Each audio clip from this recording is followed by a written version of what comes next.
warahmatullahi wabarakatuh. Perkenalkan, kami dari kelompok The Team beranggotakan 3 orang dengan saya Ardian Galih Pratama dengan NIM 1030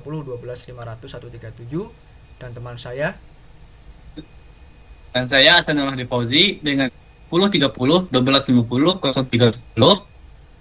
Saya dengan Endra dengan NIM 103012500330.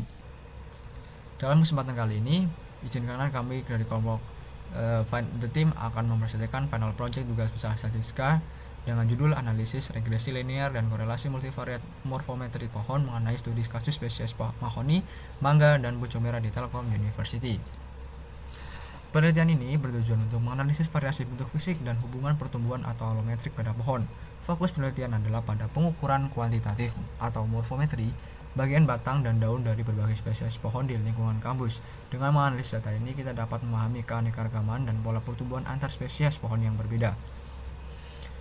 Dataset yang digunakan merupakan data morfometri lapangan yang terdiri dari 100 sampel pohon. Sampel tersebut terutama mencakup 3 spesies dominan utama, yaitu pucuk merah, mangga, dan mahoni, serta beberapa spesies lainnya di kampus Telkom University. Data ini dirancang untuk menganalisis variasi fisik dan menguji korelasi antar variabel yang diukur. Variabel penelitian dikelompokkan menjadi 2 tipe utama, yaitu pertama, variabel kategorikal yang berskala nominal, hanya berfungsi sebagai label tanpa urutan. Contohnya ialah jenis spesies, mencakup pucuk merah, mangga, mahoni, dan lain-lain. Untuk lokasi pengambilan sampel, kita mengambil Cacung, Danau, Galau, GKU, Rektorat, dan Asrama Putra. Kemudian untuk variabel kedua adalah variabel numerik yang berskala rasio, data kuantitatif hasil pengukuran yang bisa dihitung secara matematis. Contohnya adalah dimensi daun, panjang, lebar, luas, dan rasio daun. Kemudian dimensi batang, memuat, diameter, dan lingkar batang. Mohon maaf, saya ulang. Untuk teknik pengambilan sampel, kami menggunakan metodologi kuota sampling dengan stratifikasi. Yang pertama, lokasi dan spesies. Untuk lokasi terbagi menjadi 5 zona dan spesies terbagi menjadi 3 spesies dominan di setiap zona. Setiap zona dialokasikan 20 pohon dengan komposisi tetap 776. Teknik kemudian masuk ke teknik subsampling daun. Dari tiap pohon diambil 6 daun berbentuk oval memanjang, 2 terpanjang, 2 terpendek, dan 2 menengah yang sehat. Diambil dari minimal 2 cabang berbeda, 2 cabang utama berbeda dalam satu pohon. Data yang akan dianalisis adalah rata-rata dari ke-6 daun tersebut untuk diambil, ya untuk rata-rata setiap pohon itu berapa. Kemudian untuk kontrol kualitas, pohon sampel harus memenuhi kriteria sebagai berikut: sehat, akses mudah, terutama untuk daunnya mudah dijangkau, dan lingkar batang minimal 10 cm. Kemudian untuk jika kuota per zona tidak tercapai, dilakukan substitusi dengan spesies dominan, maksudnya ya ini, salah satu dari 3 spesies dominan di tempat itu, atau pohon dengan karakteristik morfologis serupa bila dalam 3 spesies dominan tidak memenuhi kuota. Kemudian untuk instrumentasi, kita melakukan pengukuran menggunakan penggaris, meteran gulung, dan meteran baju karena sifatnya fleksibel untuk memastikan akurasi data. Kemudian untuk metode pengolahan dataset, pengolahan data dilakukan secara sistematis melalui beberapa tahap sebagaimana berikut. Pertama, proses pengolahan data. Pertama, input data secara real time menggunakan platform Google Form. Data lapangan langsung diinput via Google Form untuk meminimalisir human error, lalu terintegrasi otomatis ke Google Spreadsheet. Kemudian cleaning awal di Excel. Data diekspor di Excel untuk pembersihan awal. Untuk kita mengkonversi format angka koma jadi titik dan persiapan struktur agar terbaca oleh RStudio. Kemudian untuk cleaning akhir di RStudio. Data diimpor ke RStudio lalu dilakukan validasi akhir dengan menggunakan fungsi str untuk memastikan tipe data numerik dan fungsi sum isna untuk memvalidasi missing values. Kemudian data Excel konversi ke CSV setelah pembersih data disebut dalam VSI untuk analisis lebih lanjut. Kemudian menentukan variabel. Penelitian ini menetapkan variabel independen atau X sebagai prediktor. Panjang daun dipilih karena dianggap sebagai dimensi pertumbuhan primer yang mendahului atau beriringan dengan pelebaran daun. Kemudian untuk variabel dependen, kami memilih lebar daun dipilih untuk mengukur seberapa besar pertambahan lebar daun sebagai respon terhadap pertambahan panjangnya. Pola ini bertujuan untuk menguji kekuatan hubungan biologis antara kedua dimensi daun secara statistik, mengingat di lapangan teramati bahwa pertambahan panjang dan lebar daun tidak selalu selaras. Statistik deskriptif. Setelah data dibersihkan, dapat dilakukan analisis statistik deskriptif. Panjang daun rata-rata 14,24 cm, tetapi medianya 16,23 cm, lebih tinggi. Ini menunjukkan distribusi data miring ke kiri. Artinya sebagian besar daun memiliki panjang di atas rata-rata, sebagian data umumnya antara 7,2 sampai 19,9 cm. Lebar daun rata-rata 4,817 dan medianya 4,800, hampir identik. Ini menunjukkan distribusi data sistemis, simetris dan stabil, sehingga sangat ideal digunakan sebagai variabel dependen dalam regresi karena prediksi model akan lebih valid. Kesimpulan penting, box plot menunjukkan tidak ada outlier. Ini membuktikan bahwa data pengukuran lapangan sudah bagus, tidak ada nilai ekstrim yang mencurigakan, dan aman untuk dilanjutkan ke analisis regresi linear. Baik, selanjutnya visualisasi regresi linear. Analisis regresi linear berhasil mengidentifikasi hubungan positif dan signifikan antara panjang daun dan lebar daun. Tambahan 1 cm panjang daun menyebabkan peningkatan 0,9 cm lebar daun. Model ini mampu menjelaskan 62,4% variasi lebar daun. Dari hasil tersebut, kita dapat memfahamkan bahwa korelasi sangat kuat, yaitu R sama dengan 0, antara panjang dan lebar daun. Terusnya ada signifikan secara statistik, yaitu p-value kecil dari 0,1, sedangkan residual error-nya rendah, SE sama dengan 0,99 cm, menunjukkan bahwa akurasinya prediksinya yang baik. Selanjutnya, distribusi error normal, yaitu memenuhi asumsi analisis regresi. Next. Selanjutnya, untuk mencari relasi antara hubungan variabel menggunakan fungsi core yang terdapat pada gambar tersebut. Dari fungsi core tersebut, kami mendapatkan bahwa koefisiennya adalah 0,79. Dari hasil tersebut, dapat menunjukkan bahwa hubungan positif kuat menjadi dasar untuk membangun model regresi linear lebar daun Y dimodelkan di panjang daun X. Next. Selanjutnya adalah komputasi sub CLO 0 Pembentukan model regresi linear ini kami menggunakan RS Studio sebagai landasannya, dengan tujuan menganalisis hubungan panjang daun dan lebar daun. Model ini digunakan untuk melakukan prediksi. Dari hasil komputasi ini, kami mendapatkan nilai bahwa interceptnya adalah 2,0506, sedangkan koefisien regresinya adalah 0,1942, sehingga persamaan regresi linearnya sebagai berikut.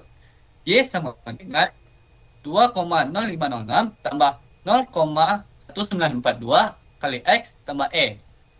Next. Selanjutnya adalah interpretasi model. Dari model tersebut, Y sama 2,0506 tambah 0,1942X memiliki kenaikan 1 cm pada panjang daun. Jadi, lebar daunnya naik setidaknya 0,194 cm. Prosentase 2,0506 adalah nilai dasar matematis, bukan kondisi biologis nyata. Misalkan, contohnya, dalam konteks biologi, ini ada nilai dasar matematis karena daun dengan panjang 0 tentu tidak nyata. Dengan contoh, jika kita memiliki daun dengan panjang 20 cm, maka prediksi adalah lebar daun sama dengan 2,0506 tambah 0,942 kali 20, yang menghasilkan 5,9346 cm, atau bisa dibulatkan dengan 6. Next. Baik, untuk selanjutnya, kita mencari statistical summary, kita menggunakan fungsi summary. Berikut tampilannya. Oke, berdasarkan hasil summary dari model di RS Studio, model regresi linear dinyatakan valid dan layak dengan rincian sebagai berikut. Pertama, residual error.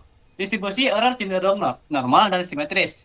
Median mendekati 0 dan nilai min, minimal dan maksimal seimbang. Signifikan variabel atau panjang daunnya. Variabel prediktor panjang daun memiliki pengaruh yang sangat signifikan pada p-value kecil pada 0,01 terhadap lebar daun. Selanjutnya, residual standard error atau RSE. Rata-rata penyimpangan prediksi model dari nilai sebenarnya adalah 0,9941 cm. Koefisien determinasinya atau R pangkat 2 model ini mampu menjelaskan bahwa 62,42% variasi yang terjadi pada lebar daun dan sisanya 37,52% dipengaruhi faktor lain di luar model. Untuk uji kelayakan model secara keseluruhan sangat signifikan pada p-value sangat kecil, sehingga valid untuk digunakan dalam memprediksi lebar daun berdasarkan panjang daun. Dari analisis matriks memberikan gambaran komprehensif tentang hubungan dan distribusi seluruh variabel morfometri. 1. Kekuatan hubungan korelasi. Pertama, sangat kuat antara R lebih besar dari 0,9. Hubungan antara dimensi daun, panjang dan lebar dengan luas daun yang sangat kuat. R sama dengan 0,94 dan 0,93. Selanjutnya adalah moderat. R sama dengan 0,6. Hubungan diameter batang dengan luas daun cukup positif, yaitu R sama dengan 0,66. Artinya, pohon besar cenderung memiliki daun luas, tapi tidak selalu pasti. Selanjutnya adalah lemah, yaitu R kecil dari 0,3.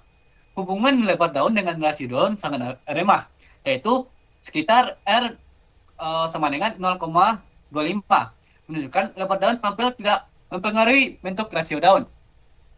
Selanjutnya adalah pola distribusi data. Panjang daun menunjukkan distribusi bimodal, dua pucuk, mengidentifikasi adanya dua kelompok berbeda, mungkin spesies berdaun kecil dengan berdaun besar. Selanjutnya adalah lebar daun, mendekati distribusi normal, satu pucuk atau simetris. Yang ketiga adalah pola sebaran hubungan, yaitu antara panjang dengan lebar daun, menunjukkan pola linear positif yang rapat dan kuat, sesuai dengan analisis regresi sebelumnya. Dan yang lainnya yaitu rasio dengan lebar daun, menunjukkan pola sebaran yang luas dan acak, mengonfirmasi ketiadaan hubungan yang jelas. Selanjutnya adalah analisis komparatif antar spesies, atau bisa dibilang EDA. Analisis perbandingan menunjukkan perbedaan karakteristik morfometri yang jelas antar tiga spesies dominan. Pertama, yaitu dimensi batang, pertumbuhan. Mahoni memiliki variasi ukuran batang terbesar, sangat heterogen, mencakup pohon muda hingga besar. Sedangkan pucuk merah memiliki ukuran batang kecil dan seragam, sangat homogen. Yang kedua adalah dimensi ukuran daun. Mahoni dan mangga secara konsisten memiliki daun dengan ukuran terbesar, panjang, lebar, dan luas. Sedangkan pucuk merah secara konsisten memiliki daun dengan ukuran terkecil. Ketiga, dimensi bentuk daun atau rasio. Mangga daun paling lonjong dengan rasio paling tinggi. Sedangkan pucuk merah memiliki bentuk daun cenderung membulat atau rasio terendah. Kemudian untuk kesimpulan analisis multivariabel akan dijelaskan oleh Mas Indra, silakan. Kesimpulan analisis multivariabel. Dataset bersifat heterogen dengan variasi yang kuat, dipengaruhi oleh jenis spesies. Meskipun demikian, hubungan internal antar dimensi daun, panjang dan lebar tetap konsisten menunjukkan korelasi positif pada semua spesies, namun dengan nilai rata-rata ukuran yang berbeda sesuai karakteristik masing-masing jenis pohon. Next. Baik, kesimpulan. Berdasarkan analisis data morfometri, 100 sampel pohon di Telkom University disimpulkan, yang pertama, hubungan alometrik. Terbukti ada hubungan linear positif yang sangat signifikan antara panjang dan lebar daun dengan model persamaan Y sama dengan 2.05006 ditambah dengan 0.1942x. Setiap penambahan 1 cm panjang daun meningkatkan lebar daun sekitar 0.1942 cm. Yang kedua, kualitas model. Model regresi memiliki kualitas prediksi yang cukup baik, yaitu R kuadrat sama dengan 62,42% dengan valid untuk digunakan sebanyak 37,58%. Variasi lebar daun dipengaruhi faktor lain di luar panjang daun seperti genetik atau lingkungan. Yang ketiga, karakteristik data. Data valid konsisten dan bebas outlier, distribusi lebar daun simetris atau normal, sedangkan panjang daun miring kiri dan bimodal mengindikasikan pengelompokan berdasarkan spesies. Yang keempat atau yang terakhir, pengaruh spesies atau teman kunci. Jenis spesies merupakan faktor penentu utama karakteristik fisik. Sangat kuat, tetapi korelasi batang daun hanya moderat. Mahoni dan mangga memiliki daun lebih besar dan bervariasi, sedangkan pucuk merah memiliki daun yang lebih kecil, seragam, dan cenderung membulat. Meskipun pola menunjukkan daun bersifat linear dan konsisten, panjang dan lebar ukuran absolut, bentuknya sangat spesifik dan ditentukan oleh jenis spesiesnya. Oke, mungkin cukup sekian presentasi yang dapat kami sampaikan. Mohon maaf kurang lebih seperti itu. Akhirul kata, Terima kasih. Wassalamualaikum warahmatullahi wabarakatuh.